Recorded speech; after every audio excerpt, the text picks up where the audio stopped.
ไมตรีที่ไหลมาสุขชีวาของเฮาให้เยินอยู่พลังใจได้มาจากหมู่คู่พาเฮาสู่โลกภัยHIV เพื่อนเอ่ยบ่เคยจะลังกีบ่ยันเหยียดคนที่มีปัญหาจับมือของเฮายืนจังทาพร้อมเพียงเฮียงหน้าทุกการงานยามเหงาเพื่อนเฮายังปลอบใจเรื่องโรคภัยเริ่มไล่บ่ไหววัน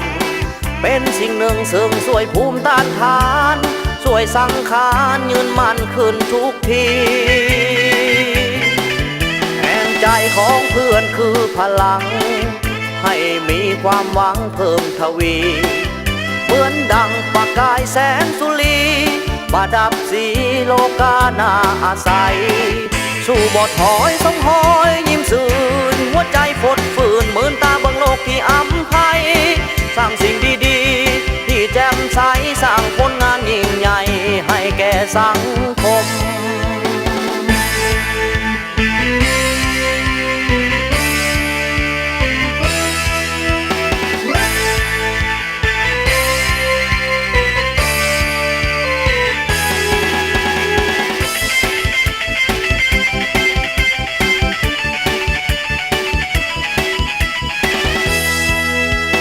ใจของเพื่อนคือพลัง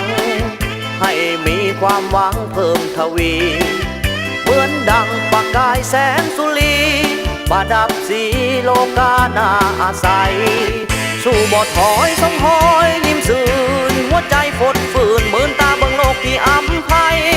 สร้างสิ่งดีๆที่แจ่มใสสร้างผลงานยิ่งใหญ่ให้แก่สัง